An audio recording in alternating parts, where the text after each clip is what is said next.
We'll now be handing it over to our guest speaker, the president of Singapore's Ukrainian Club, Ms. Galina Kogot. We are honored to have her speaking for us today. She is a researcher at Singapore's National Institute of Education, and she has been interviewed by multiple news channels, such as The Straits Times, along with giving presentations at various universities in Singapore. Ms. Kolgot will be giving a short presentation showing us the Ukrainian perspective of this crisis. Before we begin the presentation, though, I would just like to remind you all to submit your questions through the form in the video descriptions. So, Ms. Galina Kolgot, if you are ready to start, you can take it away.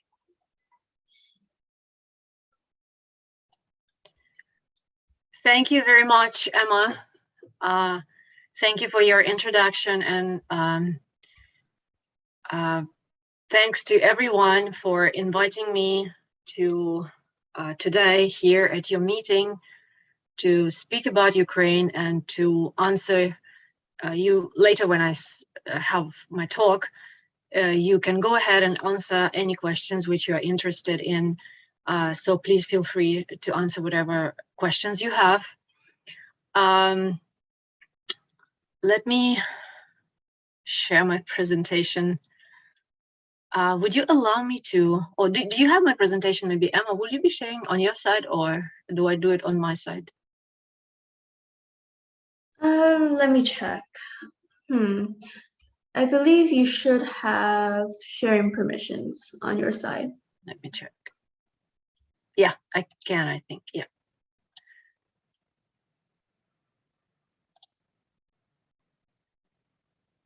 Can you see my screen? Yep, we can see it. All right.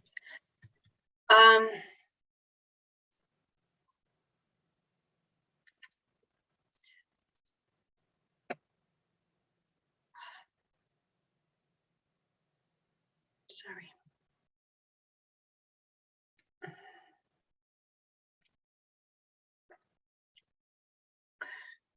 Yeah, so I'm a researcher, educational researcher, as you said. So I am, I research in the dialogic teaching, and one of my areas, and I believe that any kind of good understanding and any kind of good discussions and any kind of good sharing of the ideas happens when people have a dialogue, and when there are different types of questions, and where there are tensions, and when we, by resolving the tensions, we can get better understanding of the reality and of the things which are going on. So before I tell you a bit more about Ukraine in general and the current situation in Ukraine, I wanted you to ask yourself these questions. Answer these questions, ask yourself these questions and answer them to yourself. I'll give you like a few seconds, maybe half a minute, maybe a minute. You don't have to tell it to anyone, but just read through them. Give yourself a bit of thinking and answer these questions to yourself.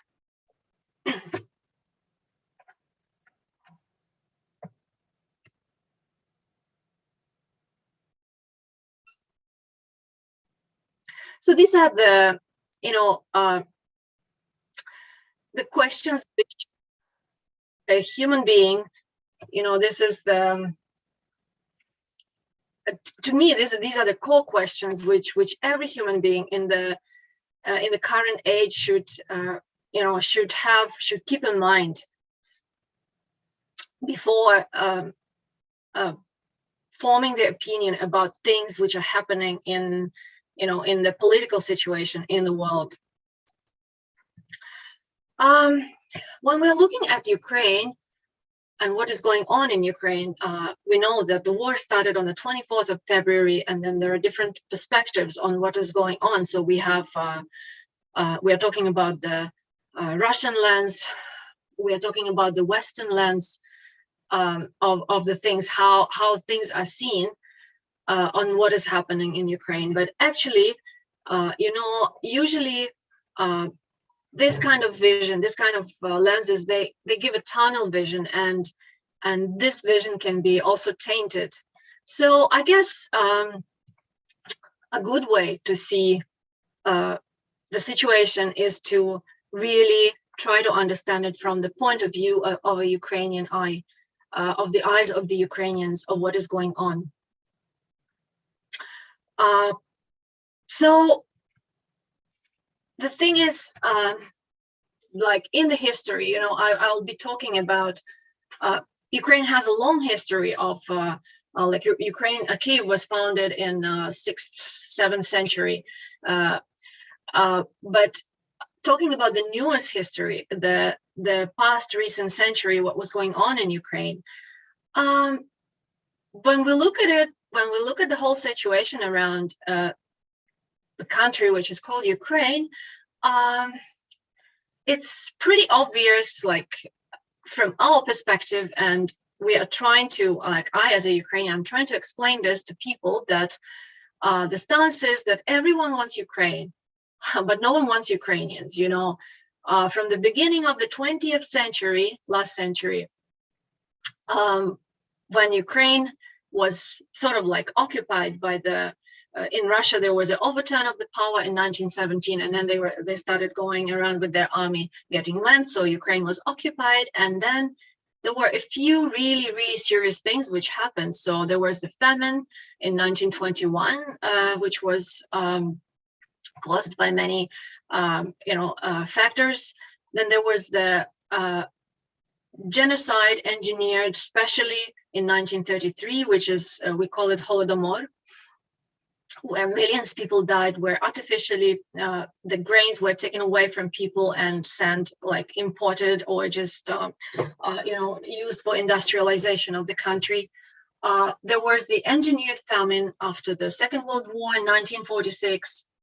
In 1994, after the collapse of the USSR, of 70 years of the USSR, 1991, just 3 years after that, the nuclear weapons were taken, where Ukraine surrendered the nuclear weapons, becoming the first peaceful country, like peacekeeping country, demilitarized country in the world.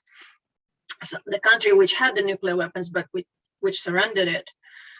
Then what happened in 2014 is, there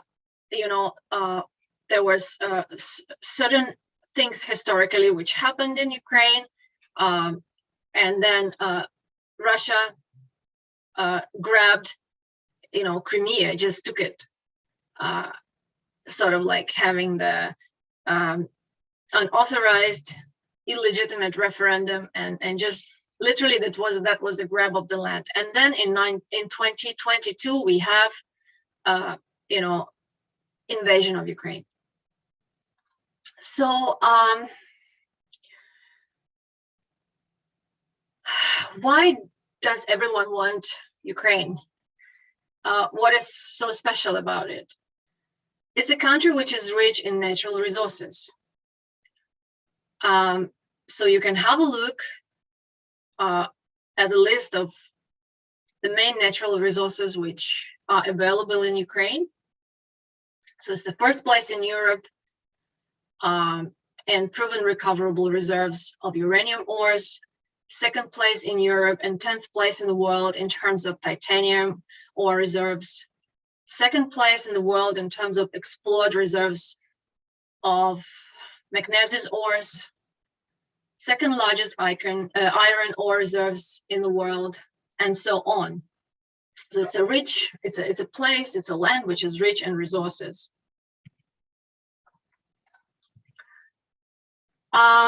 Ukraine is also an industrial country. It's an industrialized country. It's first in Europe. It's first in Europe in ammonia production. It's second Europe's and fourth largest natural gas pipeline system in the world. It's the third largest in Europe and eighth largest in the world in terms of installed capacity of nuclear power plants. Third place in Europe and 11th place in the world in terms of rail network length. Third place in the world in production of locators and locating equipment, and so on. So Ukraine has been the Ukraine has been the you know prisoner of geography, you know, the hostage of geography. We are in the crossroads of the you know, trade connections. We are in the crossroads between the West and the East. So this land has always been attacked, and like it's a desirable piece, it's a desirable place, you know, so because of its geographic location and now geopolitical location. Ukraine, I mean, Kiev in 1980s, in 1982, it was still during the USSR, and I remember those days because some of my formative years were spent in the USSR. Kiev was celebrating 1,500 years anniversary. So Ukraine was roughly like Kiev Rus, which is the you know, the place where Ukraine is now. It was founded in the 6th to 7th century and around that place. So until now, we have the cathedrals which are standing in Kiev, which are 1,000 over years old, and they're under protection of UNESCO now as the unique ancient heritage places in Europe. Where was Moscow then? You see, nowhere. There was a forest there to the north of Kiev. Moscow was founded in 1147 only. So if you look at it, like, you know, Kiev and the Kiev Rus, and which is on the territory of which is Ukraine now. So was founded long time back when Moscow was not even in the question. So it used to be the Kievan Rus in olden days, which had the lands, you know, surrounding Kiev in those days. Ukraine was also like there were historical, you know, developments in Kiev Rus with a lot of changes and the change of the leading countries in the geopolitical map and all. But in the 20th century, Ukraine has become part of the USSR, and USSR is actually not the same as Russia. Very often people talk about you know, USSR as Russia, but that is not true. It was 15 different countries which were USSR consisted of. So Ukraine was one of them. We see it here, and you know, a lot of things which people commonly refer to as Russia used to be in the 20th century until 1991, the USSR.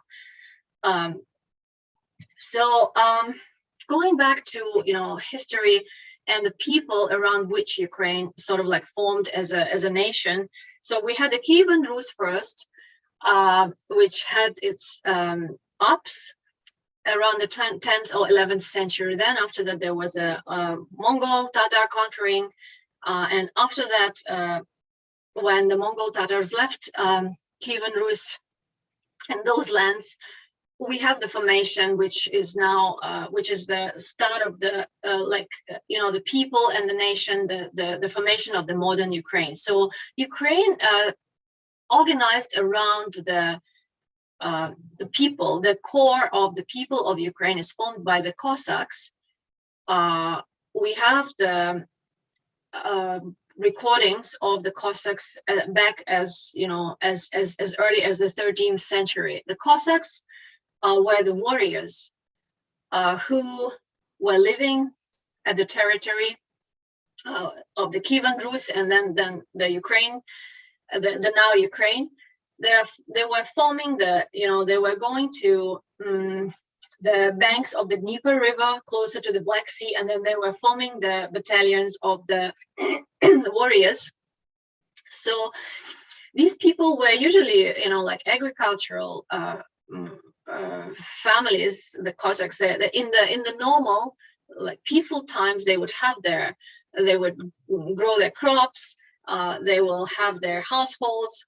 But when there were attacks from the multiple directions, from the east of different tribes, from the north and from the south, by at that time the Turkish Empire. So the Cossacks will group themselves into these battalions, and they would put up the resistance and protect the lands. So, and then at that time, the ladies will run their households, and the guys, the Cossacks, will go and put up the resistance to whatever invasions were going to Ukrainian lands from different various directions.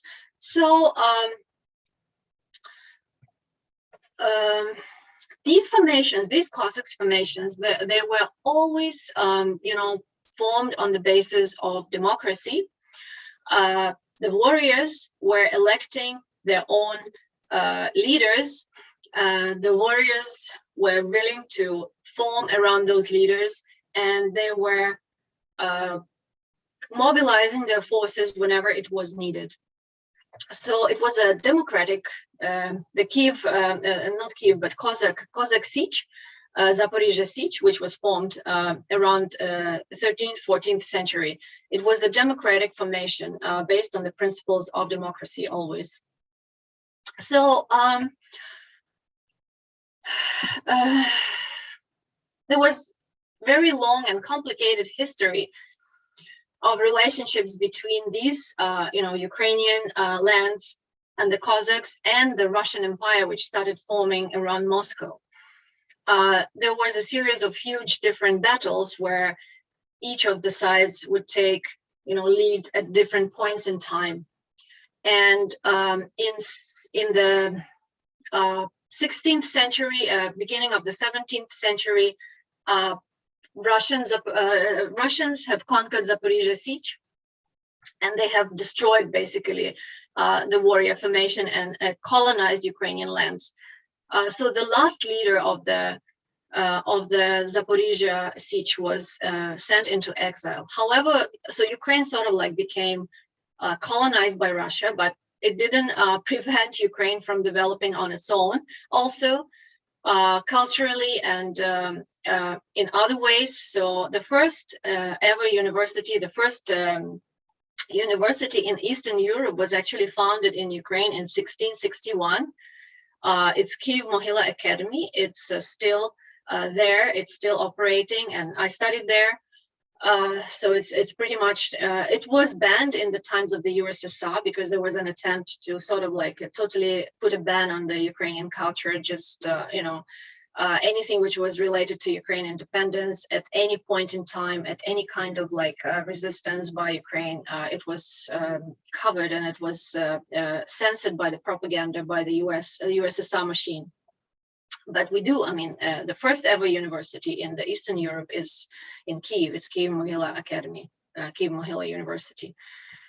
The first constitution, the Principles of Democracy, was also written by Philip Orlik in 1710. So how do we understand, or what do we need more to understand Ukraine? It's,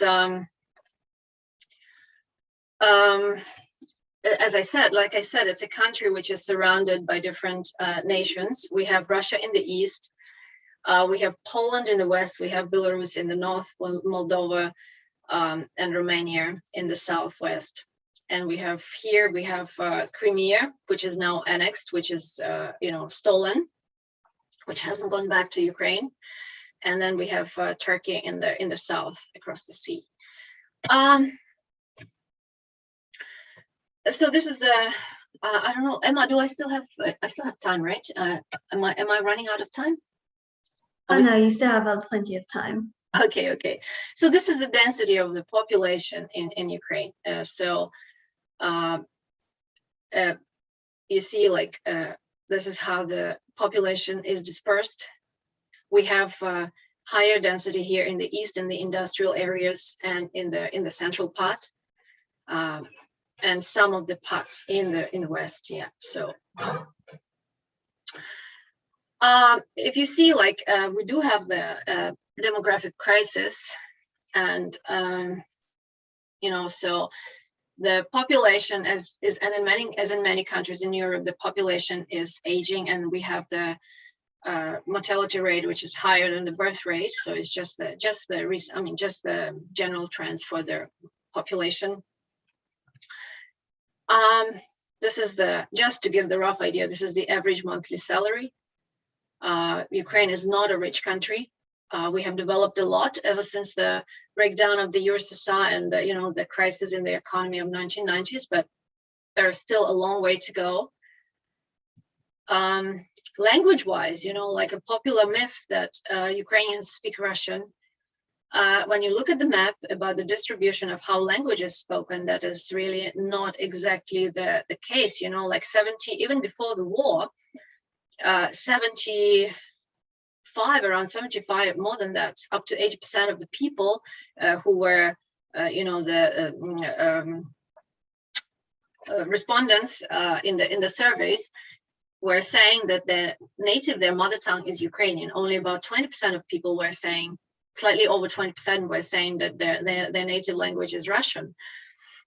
And from the start of the war, these tendencies have changed. Out of those 20%, 35% are already willing and are changing and changing to speak in Ukrainian.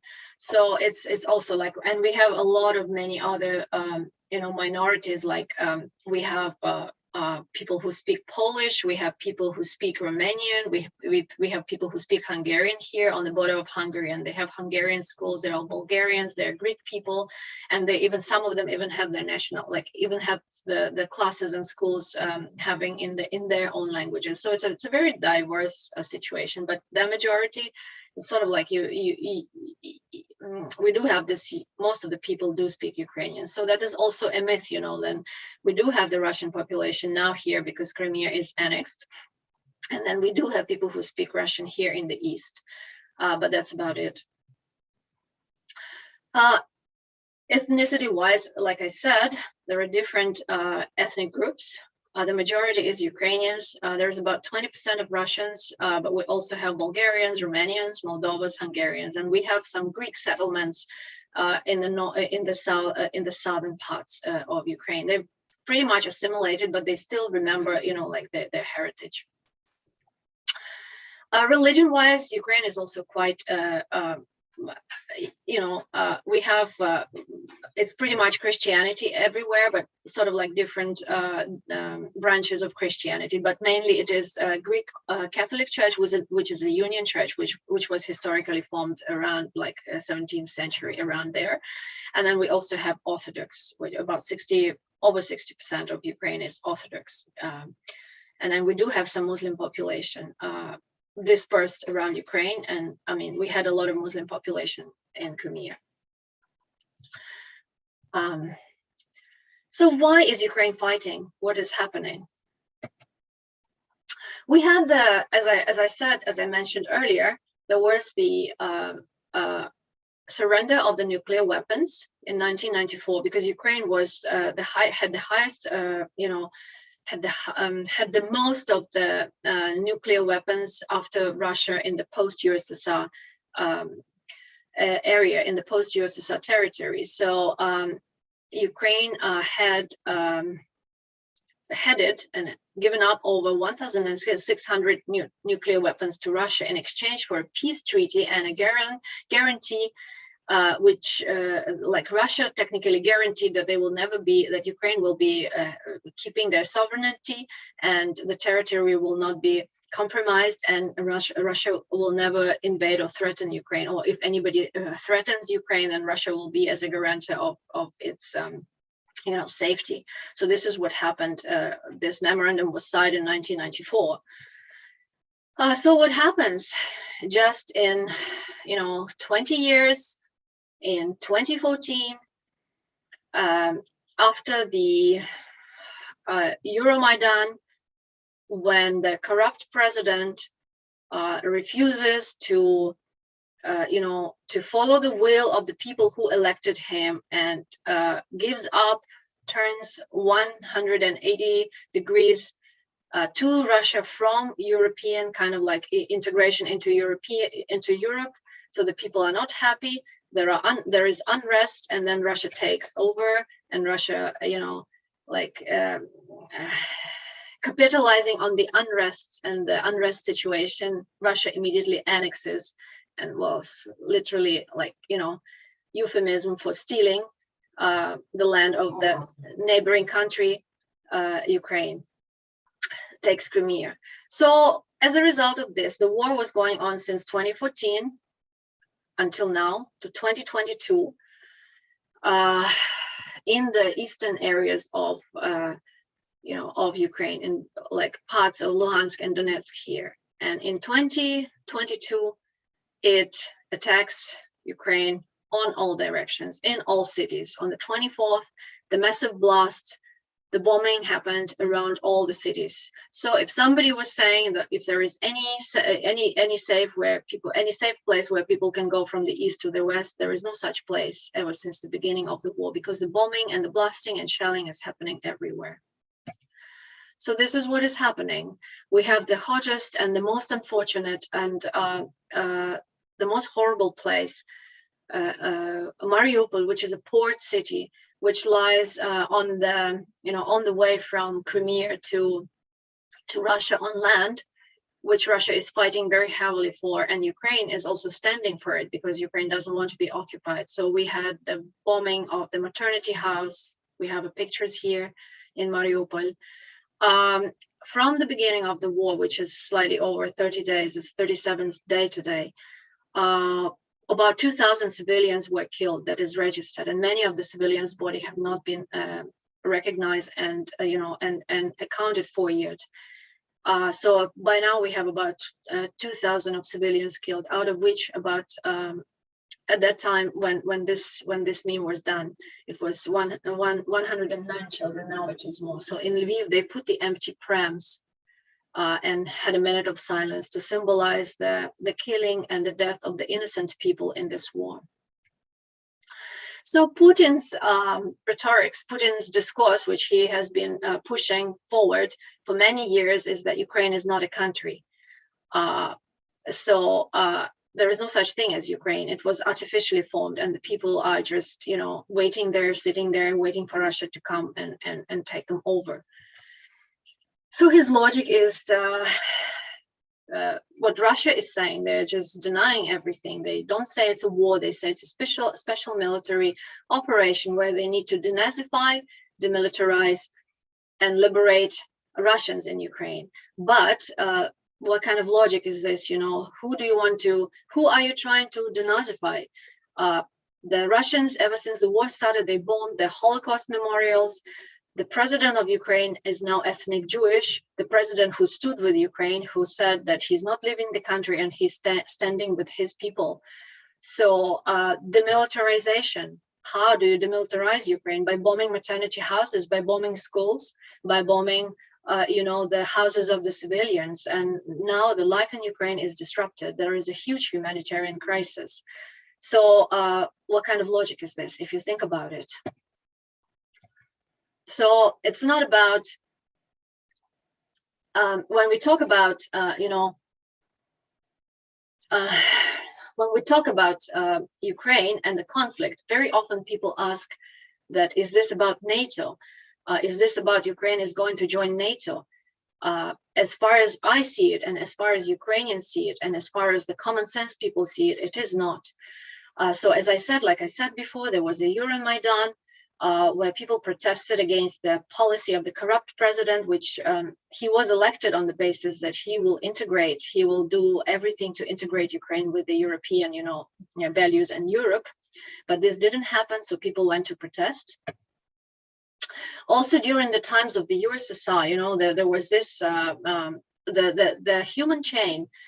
In 1989, at the almost very end of the USSR, there was the chain of humans which they created for it was 600 kilometers long. It's a huge human chain by people formed by Latvia, Estonia, and Lithuania. Also those countries which never wanted to be in the USSR, which were under the invasion. So this is the kind of country the USSR was, and this is the kind of country Russia is now as a inherited as a holding the heritage of the USSR.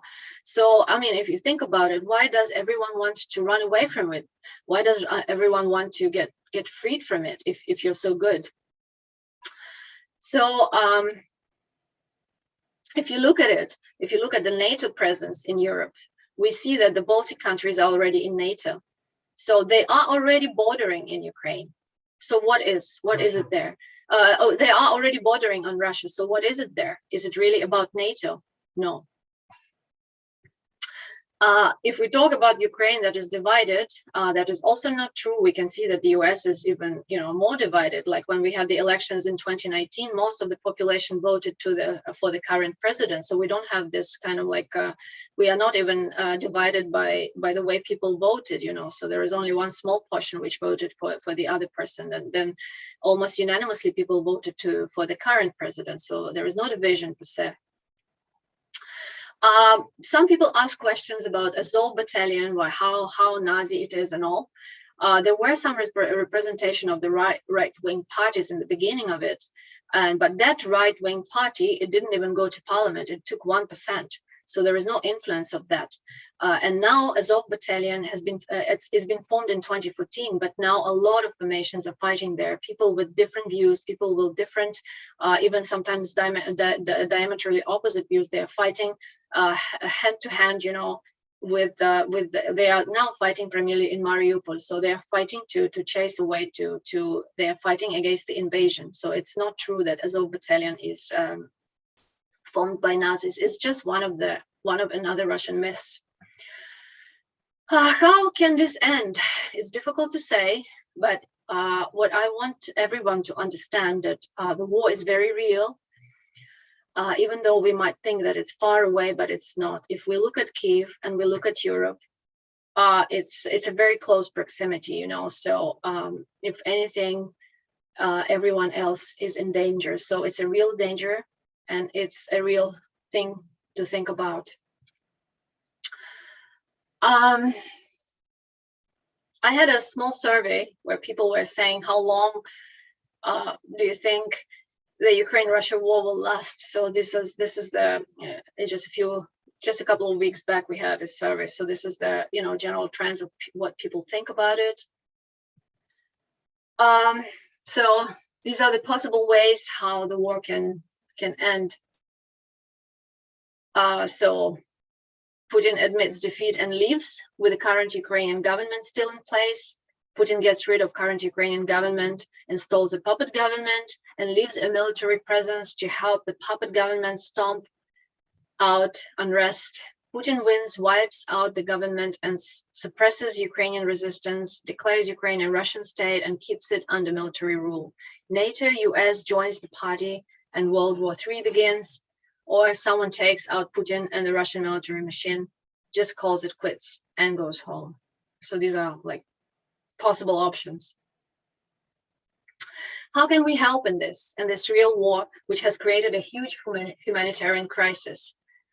Like if we think about it from the beginning of the war, we have, these are a little bit, from the beginning of the war, we already have almost 4 million of refugees, people who are fleeing to the neighboring countries. So I know many of my friends, all of my family and extended family is in Ukraine now. I'm the only one who lives here in Singapore. So with my family here, with my son and my husband. So many of my relatives and many of my friends, they didn't want to go anywhere because if you think about it, it's a huge, it's a very hard thing to do, to leave everything behind and just go and become a refugee. So my sisters-in-law took this hard step, a difficult step last week, 2 weeks back. And they've taken their kids and they went to Poland. Some of my friends also didn't want to go anywhere. They live in Kyiv, but once the cruise missile landed in their garden and blew up half of their house, luckily they were in the other part of the house. And the diameter of the cruise missile hole is 6 meters. So if you think, if you imagine for a second, so what they did, luckily the car was not destroyed. They were shaking, they were shivering. They just grabbed whatever they could think of into the suitcase, took the car and they fled immediately to the west part of Ukraine. So nobody wants to become refugees, but they have to, because they need to save the future. They need to save their children. And of course, men stay behind to fight in the defense forces and to fight in the territorial defense in the cities of Ukraine. We have about 6 to 7 million now, 6.5 million. A few days back, I had the information from the International Organization on Migrants. It's almost coming to 7 million of internally displaced people who have to leave the heavily bombed and heavily, attacked cities like Kharkiv, like Chernihiv, like Mariupol is a very difficult and sad case, because here their people are in blockade, so they can't even leave, and they are starving and they're dying because of starvation. So this is a kind of a humanitarian. Schools are many of the schools are destroyed. The whole process of education is disrupted now in Ukraine. Children don't have such an opportunity to have schooling at the moment. They do. I mean, whoever can organize, the volunteers organize the online classes, but that also heavily depends if their infrastructure in the city is still intact, because the Russians are bombing the infrastructure, and in many cities there is no internet and there is no light, electricity supply. So this is the kind of the situation where Ukraine is now. So it's a huge humanitarian crisis in the 21st century in one of the biggest countries of Europe. Technically, territory-wise, it's the biggest country in Europe. So how can we help? There is reports there, even little children are trying to help. So this is the donation from a small child to Ukraine. It's just an 8-year-old girl, an 8-year-old student from Ireland. She gave her savings of a few dollars to help Ukraine. And this is very touching and very heartbreaking. We have the foundations, the international organizations which have donation drives, which are collecting the funds to go to Ukraine, such as UNICEF and the Red Cross and other organizations such as the UNHCR or the Refugees Organization. So there are volunteers who are organizing their effort in the neighboring countries like Poland, Romania, and also in Ukraine. They're working on the ground.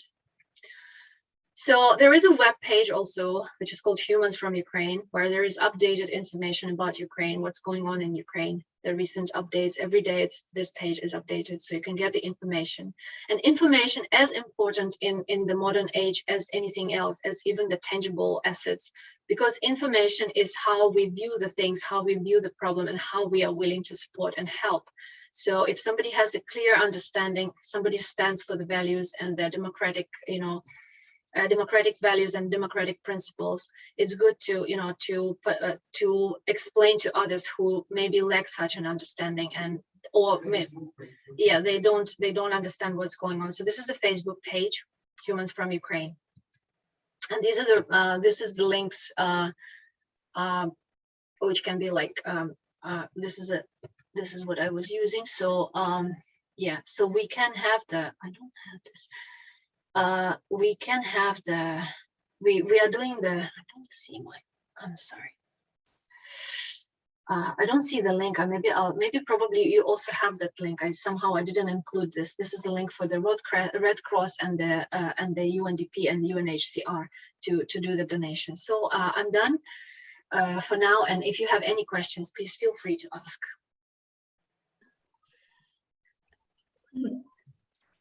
Okay, so thank you, Ms. Kogot, for your presentation. So after listening to your wonderful presentation, some of our students who are watching through the YouTube live stream have a few questions for you. So now we'll be kind of entering the Q&A portion of our webinar. So this is the first question for our students. How does Khrushchev treat Ukrainians when in power? How did Khrushchev? Yeah. How did he treat Ukrainians when he was in power? All right. Khrushchev was one of the Politburo leaders. He was a product of his time. Khrushchev was the person who was the most instrumental in trying to get rid of the Stalin camp in the Communist Party then. Because, as we know in history, Joseph Stalin was the ruler of the Communist Party and the ruler of the USSR for over 30 years. And he died in 1953. And he had a huge, like cohort of people who were following the same principles, like Beria and others. Khrushchev was sort of like a person who could understand that Stalin was too much, and he was instrumental in overturning the power. And when Khrushchev came into power in the beginning of in 1950s, he sort of like he criticized Stalin. He criticized the way the USSR was going, like the sort of like this dictatorship and all. And he opened up the USSR a little bit, not ideologically, because ideology was still the same. It was still the like communist, and it was still heavily propaganda. But Khrushchev opened up people's eyes on the atrocities which Stalin was doing, on the existence of the Gulag camps, on genocide of people, especially Ukrainians. Khrushchev was, I think if I'm not mistaken, because I think he is, his wife was ethnically Ukrainian, so ethnic Ukrainian. Khrushchev was, I know Gorbachev was ethnic Ukrainian, half ethnic Ukrainian. Khrushchev, I don't remember his lineage, but I know that he had very tight connections with Ukraine. And he was wearing the vyshyvanka all the time, and he was very often when he was, meeting with people. And also he did have some probably influence from his wife, who was Ukrainian. But I don't think he treated Ukraine and Ukrainians, which was part of the USSR at that time, any better than any other place. Generally, his trend and generally his direction and his way of ruling the country was a bit open compared to what Stalin was doing and compared to what was done before that. And then he was trying to, make the country more functional and more open.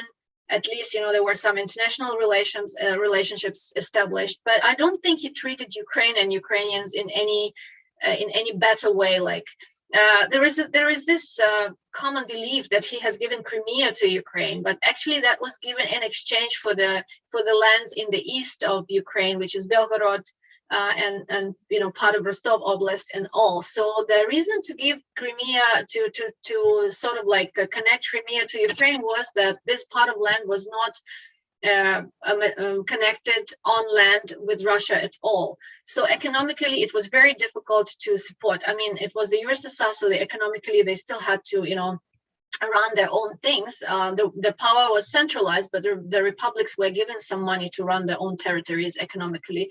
So it was very difficult to run Crimea. That's why Crimea was sort of like, it was given into the jurisdiction of Ukraine, so that Ukraine has the running water supplies and other supplies running on land from Ukraine continent to the Crimean Peninsula. And that was done in exchange to some of the parts of the lands which were in the east of Ukraine, like Slobozhanщина and the Belgorod part. Yeah.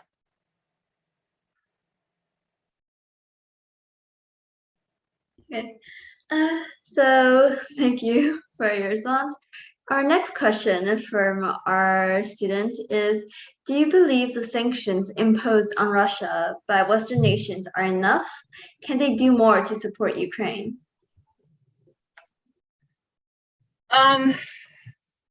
Well, I guess it is a very, the sanctions which have been imposed on Russia, economical sanctions, it's a very good initiative, because any single penny which goes to Russia now for the trade exchanges and for whatever people are buying from Russia and the businesses which are being run in Russia, every single cent, if we think about it, it goes into the military and it goes to bomb other countries. And now at this point in time, it's bombing and shelling and destroying Ukraine.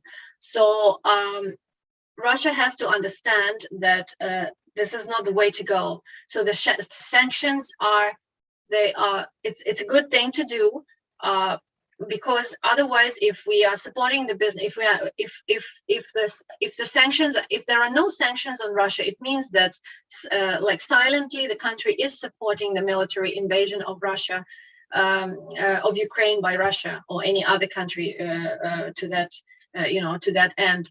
So the sanctions, economic sanctions, is not something which can come into action like tomorrow. So it has to take time, and it takes time, and it's already it's in action, and it's taking its place, and it will have to take time.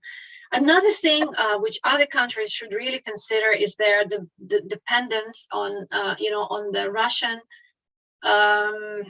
sources of on Russian gas, on Russian oil. Literally, the countries are dependent on Russia for these resources. If you think about it, I've got this here.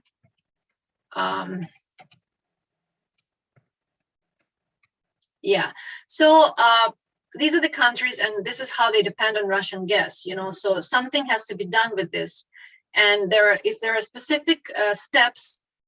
So 1 billion per day is being pumped into Russia because of other countries' dependence on gas.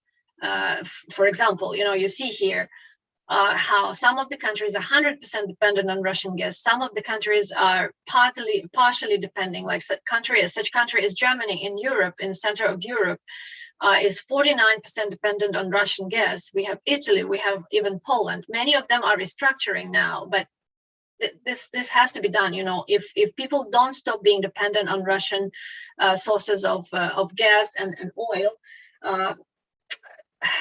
the billions of money, the billions of dollars will be pumping into the military and into destroying, at the moment it is Ukraine, but because there is such a big danger, so it's absolutely dangerous to support Russia now. So that I think that more has to be done in this direction. So I guess every country should revisit and see what they can do more to give Russia less power, less power in terms of how the resources are distributed, how they give the oil, how they give the gas, how they are purchasing the oil and gas, how other countries are dependent on these sources. And so I guess more should be done and can be done in this direction, but what has already been done is a good thing, and it's taking place.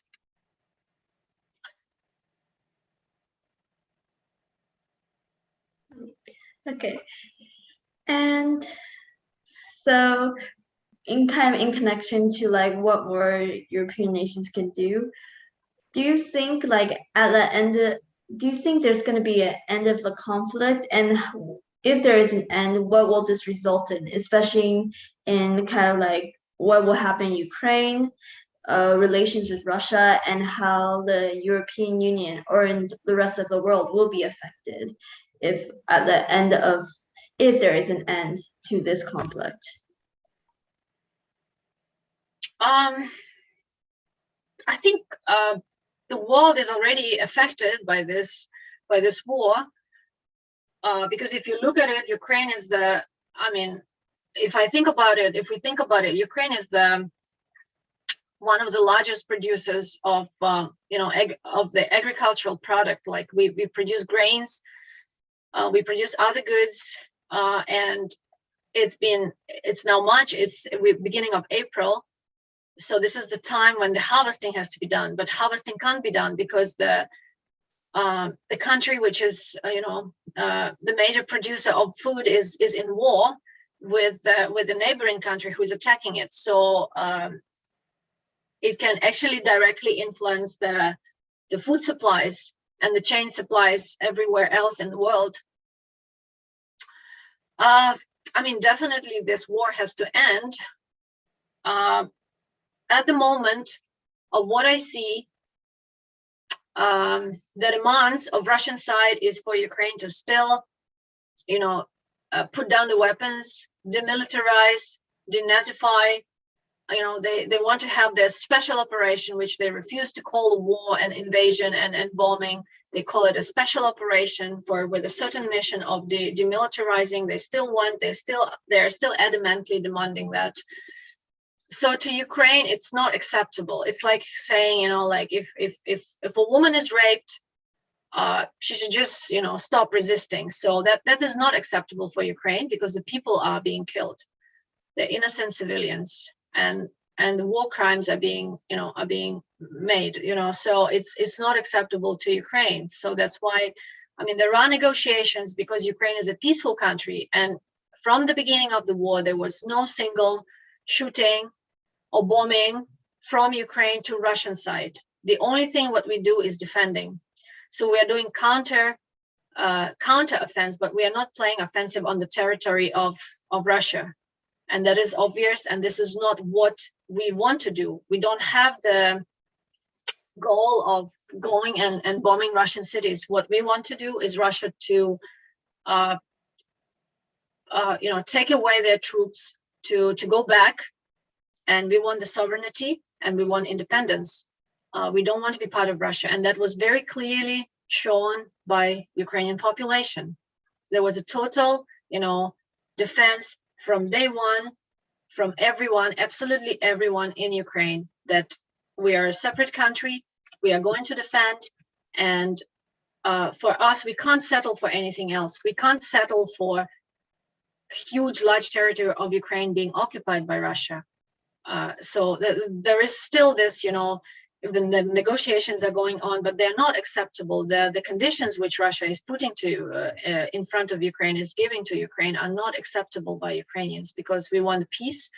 Like, many of the cities are already ruined, infrastructure is ruined, there's huge humanitarian crisis. Who is going to, how, like, it's a very complicated situation, and we really don't know how it is going to end. But the kind of conditions which Russia is placing in front of Ukraine are not acceptable. Yeah.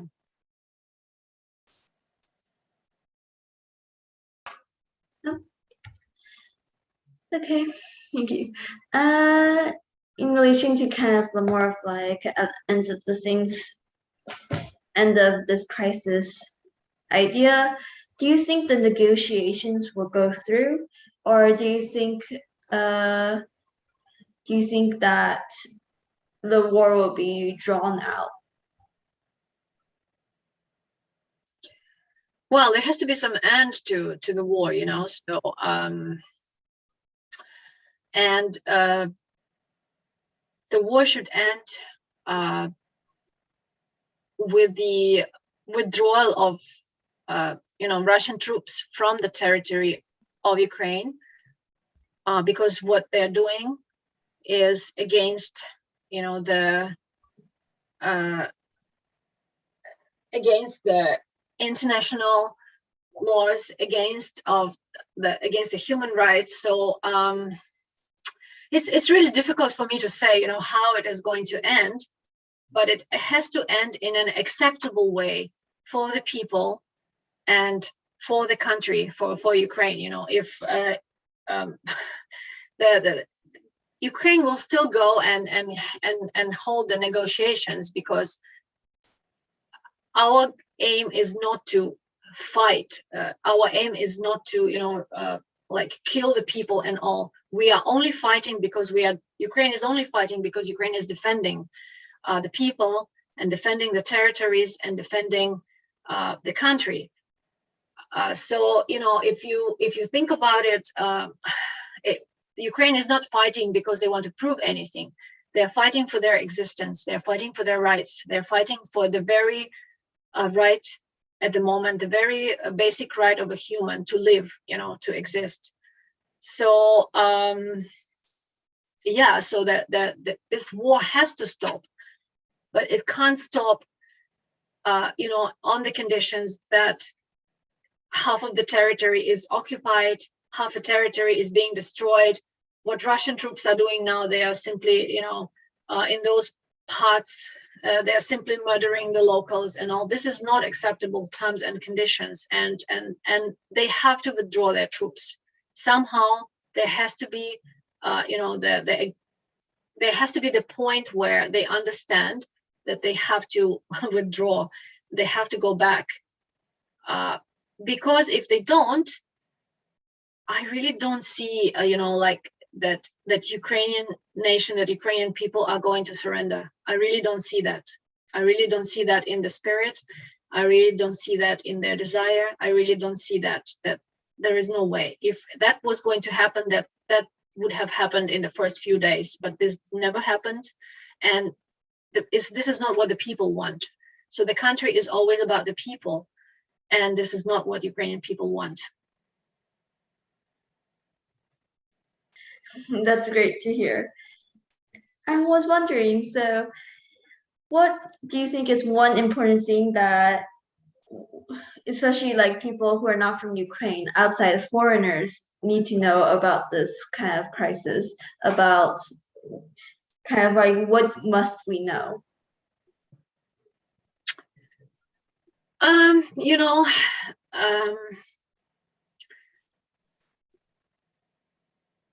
First of all, we have to realize that even though we are in the 21st century and the sort of like in the developed world, there is still anything can happen, and the war can happen. And it's difficult to believe, but this has happened, and there is a real war going on. At this point in time, I have noticed that talking to multiple friends of mine from different countries with different perspectives, and I realized that there are always human values. There are always basic values, and people, it's a people's choice which values they take. So if somebody stands for the values of freedom, democracy, right to live, right to choose, the basic values of a human, if somebody has these values as their principal values for their life, to instill in their children, then they don't have any kind of like dilemma. They don't have any kind of a problem to understand what is going on. And it is always important to really understand what is going on, because we can't remain indifferent if something is happening somewhere else on the other side of the world, because we never know what's going to happen, next to us. Who would have thought that, a country in the almost like geographical center of Europe, such a big country, will be attacked in the 21st century, brutally attacked, brutally bombed. So it's always good to be aware, keep eyes open, be intact with your values, help others to understand what's going on. Just closing the eyes is never, and just pretending that nothing's going on is never a way out, because if anything happens anywhere in the world, it immediately influences everyone else, because we are one planet Earth. And now with globalization, it's even more so. We are one Earthlings. We are Earth people. And if anything happens anywhere else, it definitely immediately influences other countries, other people. And if we don't feel it yet now, it will definitely be felt. Like as I said, in the destruction of the chain supplies, in the destruction of the supplies of food, and many other ways. And so people have to be aware of what's going on. People have to stand on the basis of their values, and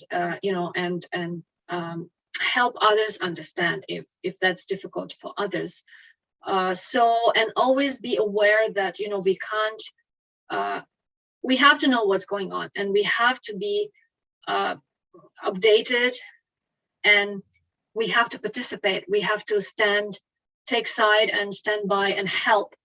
Yeah, if that's in line with the values we believe.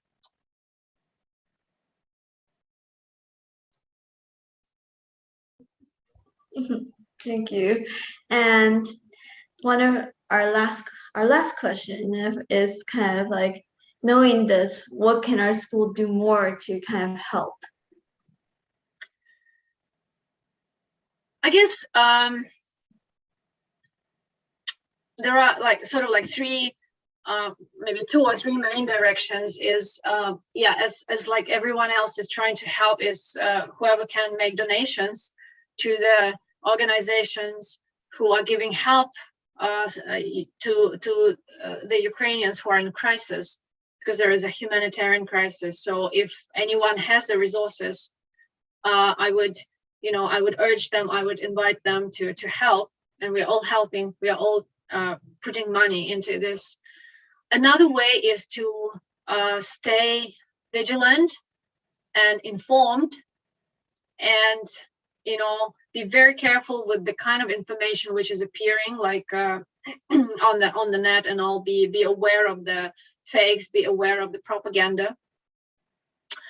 And if you have an understanding, then it's better to tell people, whoever you can tell, whoever opinion you can influence, because sometimes people they are just not aware of what is going on, and they are willing to, they're willing to have understanding, and they're willing to get the information. So that's why we have this Facebook page, Humans from Ukraine. And also another thing, I just had a very good initiative with a few teachers in Singapore. They are working with their students, and they're explaining to their students of what is going on, and they're trying to make their students, to help their students understand, not to make, but to really help their students to understand what is going on.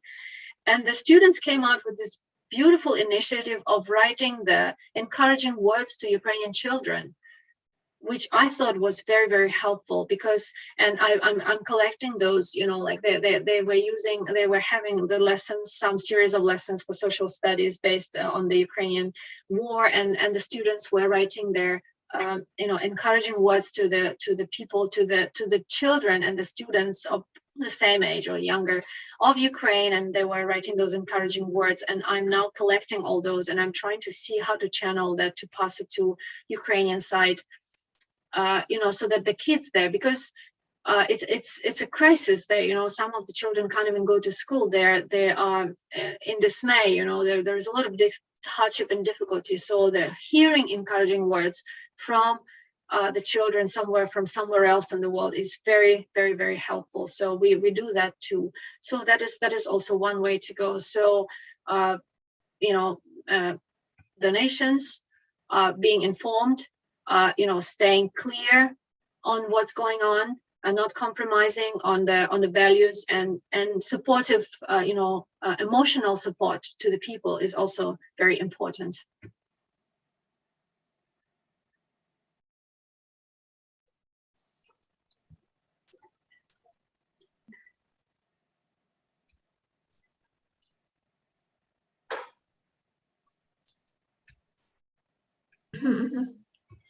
Okay, so that kind of brings us to the end of the webinar with our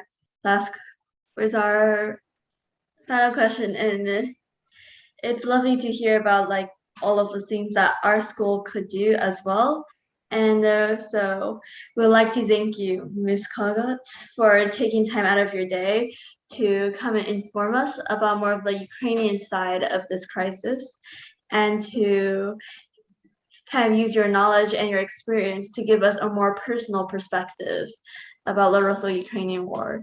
We're also very grateful for this wonderful experience, especially our students here at SAS have learned a lot from you, and hopefully they have a better understanding now about kind of what's happening currently. And we'd like to thank also everyone that came to watch the live stream, and we hope that you guys found it engaging and informative.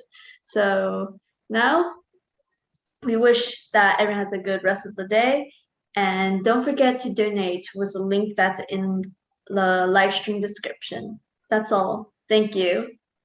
Thank you very much. Thank you. I'll send the presentation also to Emma, then if anybody is interested. Yeah.